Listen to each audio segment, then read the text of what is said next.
जनाबे वाला अज 5 अगस्त है। अज कश्मीर दी तारीख दा काला स्याह दिन 5 अगस्त 2019 इस घटिया मोदी सरकार ने एक ऐसा गंदा घिनौना खेड खेडिया। आर्टिकल 370 खत्म करता और आर्टिकल 35A नू मनसूख कर दिता और जिहड़ी कश्मीर दी एक खसूसियत सी, ओदी खसूसी हैसियत सी, वो ओदे कोलों खो ली। मकबूजा वादी दे उत्ते गैर कानूनी कब्जा कर लिया और भारती जिहड़ा नाम नहाद बड़ा जमहूरी बनदा है, उन्हें कश्मीरियां दी शनाख्त दे उत्ते कीता हमला, उन्हां दा कौमी तशख्खुस पामाल कीता, उन्हां दे हकूक दे उत्ते डाका पाया।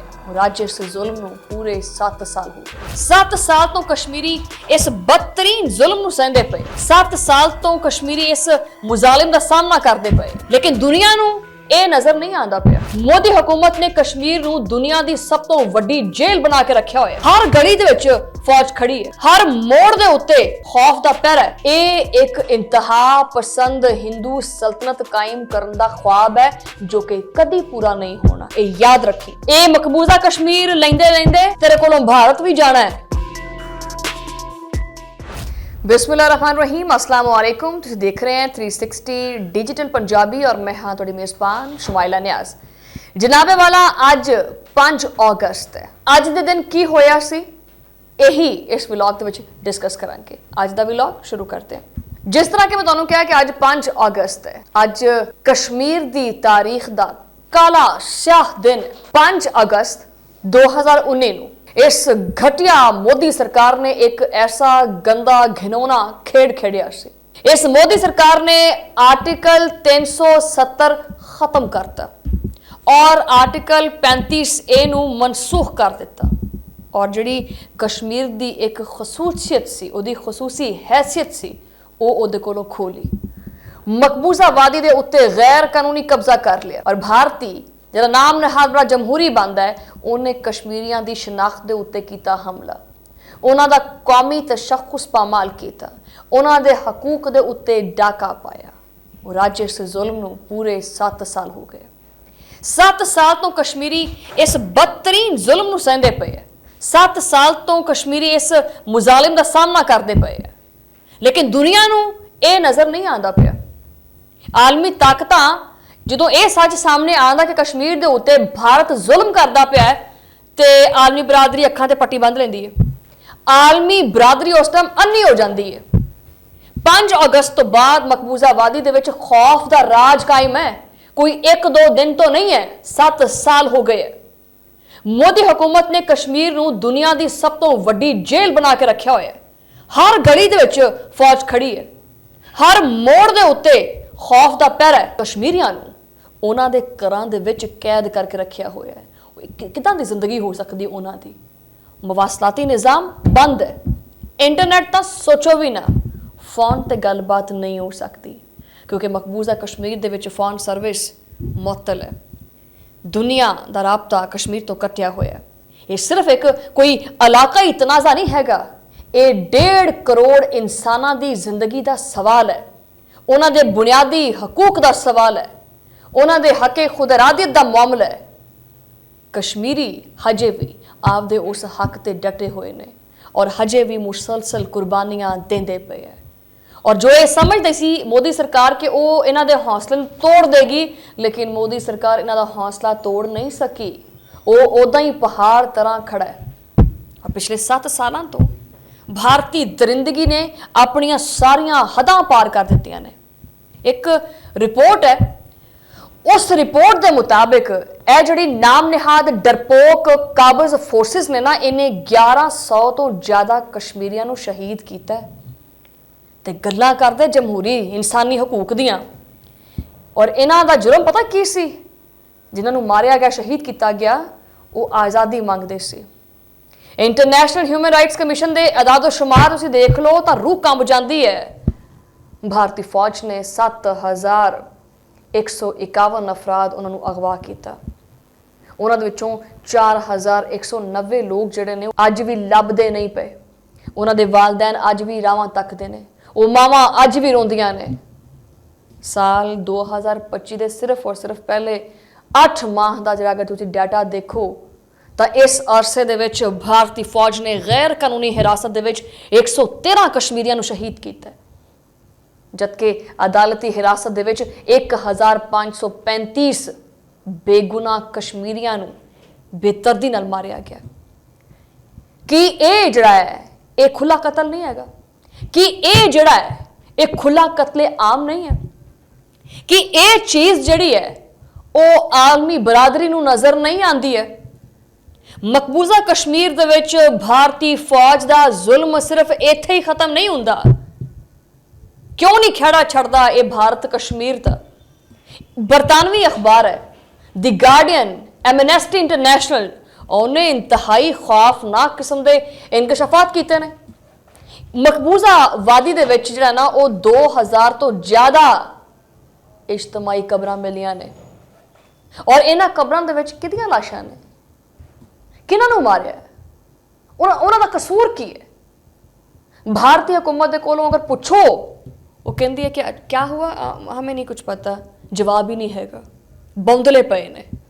ਮਕਬੂਜ਼ਾ ਕਸ਼ਮੀਰ ਦੇ ਵਿੱਚ 10 ਲੱਖ ਤੋਂ ਜ਼ਿਆਦਾ ਭਾਰਤੀ ਫੌਜ ਲੱਗੀ ਹੋਈ ਹੈ, ਔਰ ਇਹਨਾਂ ਫੌਜੀਆਂ ਨੂੰ ਇਹ ਸਾਰੇ ਕਾਲੇ ਕਾਨੂੰਨ ਜਿਹੜਾ ਨਾ ਉਹਦੇ ਤਹਿਤ ਤਹਫੁਜ਼ ਵੀ ਹਾਸਿਲ ਹੈ। ਇਹਨਾਂ ਨੂੰ ਕਾਨੂੰਨ ਤੋਂ ਮੁਕੰਮਲ ਇਸਤਸਨਾ, ਛੁੱਟੀ, गोली चलाओ, मारो, कार साड़ो, आपको कोई पूछने वाला नहीं है।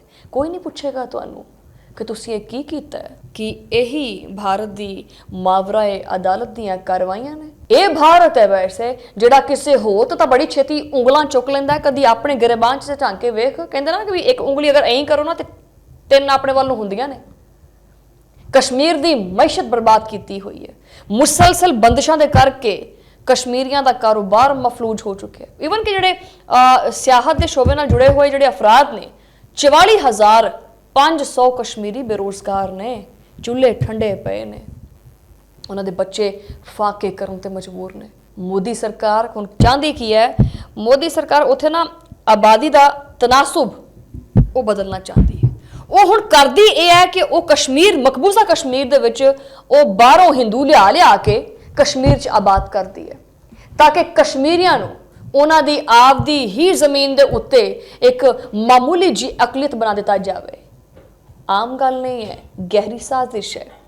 ਇਹ ਇੱਕ ਇੰਤਹਾ ਪਸੰਦ ਹਿੰਦੂ ਸਲਤਨਤ ਕਾਇਮ ਕਰਨ ਦਾ ख्वाब ਹੈ ਜੋ ਕਿ ਕਦੀ ਪੂਰਾ ਨਹੀਂ ਹੋਣਾ। ਇਹ ਯਾਦ ਰੱਖੀ। ਇਹ ਮਕਬੂਜ਼ਾ ਕਸ਼ਮੀਰ ਲੈਂਦੇ ਲੈਂਦੇ ਤੇਰੇ ਕੋਲੋਂ ਭਾਰਤ ਵੀ ਜਾਣਾ ਹੈ।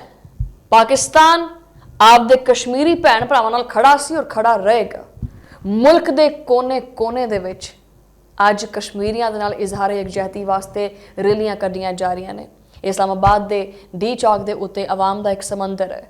ਵਫਾਕੀ ਵਜ਼ੀਰ ਅਮੀਰ ਮੁਕਾਮ ਨੇ ਰੈਲੀ ਨਾਲ ਖਿਤਾਬ ਵੀ ਕੀਤਾ ਔਰ ਆਖੇ ਵਾਜ਼ਿਹ ਕੀਤਾ ਉਹਨਾਂ ਨੇ ਕਿ ਭਾਰਤ ਯਕਤਰਫਾ ਤੌਰ ਦੇ ਉੱਤੇ ਕੋਈ ਕਦਮ ਨਾ ਚੱਕੇ। ਮਕਬੂਜ਼ਾ ਕਸ਼ਮੀਰ ਦੇ ਵਿੱਚ ਕੋਈ ਬਾਹਰ ਦਾ ਬੰਦਾ ਆਬਾਦ ਨਹੀਂ ਹੋ ਸਕਦਾ। कराची ਦੇ ਵਿੱਚ ਵੀ ਪੀਪਲਜ਼ ਸੈਕਟਰੀਏਟ ਤੋਂ ਲੈ ਕੇ ਮਜ਼ਾਰ ਕਾਇਦ ਤੱਕ ਵਾਕ ਵੀ ਹੋਈ ਹੈ। ਸੂਬਾਈ ਵਜ਼ੀਰ ਸਈਦ ਗਨੀ ਨੇ ਮੋਦੀ ਹਕੂਮਤ ਦੀ ਸ਼ਦੀਦ ਅਲਫਾਜ਼ ਦੇ ਵਿੱਚ ਮਜ਼ਮਤ ਕੀਤੀ ਹੈ। ਉਹਨਾਂ ਨੇ ਆਖਿਆ ਕਿ ਜਿਹੜਾ ਮੋਦੀ ਹੈ ਨਾ, ਇਹ ਜ਼ੁਲਮ, ਜਬਰ, ਬਰਬਰੀਅਤ ਔਰ ਫਾਸ਼ਿਜ਼ਮ ਨੂੰ ਫਰੋਗ ਦਿੰਦਾ ਪਿਆ। ਪਿਸ਼ਾਵਰ ਦੇ ਵਿੱਚ ਗਵਰਨਰ ਫੈਸਲ ਕਰੀਮ ਕੁੰਡੀ ਨੇ ਵੀ ਰੈਲੀ ਦੀ ਜਿਹੜਾ ਨਾ ਕਿਆਦਤ ਕੀਤੀ ਹੈ ਔਰ ਇਸ ਚੀਜ਼ ਦਾ ਆਦਾ ਕੀਤਾ ਕਿ ਉਹ ਦਿਨ ਦੂਰ ਨਹੀਂ ਹੈਗਾ ਜਦੋਂ ਇਨਸ਼ਾਅੱਲਾ ਕਸ਼ਮੀਰ ਆਜ਼ਾਦ ਹੋਏਗਾ। पाकिस्तानी क्यादत का पैगाम बिल्कुल वाज़े और दो टोक है। सदर आसिफ अली जरदारी ने वड्डा बयान दिता है और आख्या है कि जनूबी एशिया का अमन कश्मीर दे नाल जुड़े है। भारत के गैर कानूनी इकदामात कानून नूं नहीं बदल सकते, डामाडोल नहीं कर सकते, टस तो मस्त नहीं कर सकते और पाकिस्तान हर सतह के उत्ते कश्मीरियां की हमायत आपदी चलती हुई आखिरी साह तक जारी रखेगा। वज़ीर आज़म शहबाज शरीफ ने आख्या कि भारतीय इकदामात बैनुल अक़वामी कवानीन की खिलाफ वर्जी है। पाकिस्तान दुनिया के हर फोरम के उत्ते कश्मीरियां की आवाज़ चुकेगा और चुकता रहेगा। फील्ड मार्शल और तमाम जड़े सर्विसेज चीफ ने उन्होंने बड़ा मजबूत पैगाम दिता है। मुसल्लह फौज कश्मीरियां की जदोजहद आज़ादी के नाल खड़ी है। ISPR के मुताबिक इश्तियाल अंगेज बयानात के खिते का अमन जड़ा है वो तबाह होएगा। भारतीय मुजालिम दे उत्ते शदीद तशवीश का भी इजहार किया गया। पाकिस्तानी कौम और अफवाज आपदे कश्मीरी जिहड़े साडे भैन भरा ने उन्हां दे नाल शाना बशाना खड़ी है। लेकिन इतने अफसोस सिर्फ इन्ना करना पेगा कि जी आलमी बरादरी है ना, उन्हें पता नहीं किहड़ा ऐसा कोई सत्तू घोल के पी लिया कि आलमी बरादरी दी अखां ही नहीं खोलदियां पईयां। आलमी बरादरी का पता नहीं किहदे नाल टांका फिट होया होया है कि अखां ही नहीं फिरदी इस मुद्दे वाले पासे, लेकिन फिरनियां पैणगियां। और मैं ये चीज़ कह देवां इस व्लॉग दे विच कि बड़ा चिर हो गया हुण तां साड़ियां पुड़पड़ियां भी चिट्टियां होण वालियां हो गईयां। आखिर जी कश्मीर फलाना हो गया, कश्मीर डे मना लो, तो इस तरह कर लो, अज कश्मीर का स्याह दिन है, तो टीवी चैनल पर बह के तजिया दे दो कि जी हम तो हर फॉरम के ऊपर आवाज़ उठाएंगे, हमारा वज़ीर आज़म भी आके आवाज़। लेकिन हुण मैं एक इल्तजा करना चाहनी हाँ कि इन्हां बयानात तो निकल के अमली तौर पर कुछ ना कुछ करना पेगा। आलमी बरादरी नूं जाके एक बारी हिला के झंझोड़ना पेगा कि उठ जा हुण, अखां खोल के देख कि मकबूजा कश्मीर दे विच की हुंदा पिया।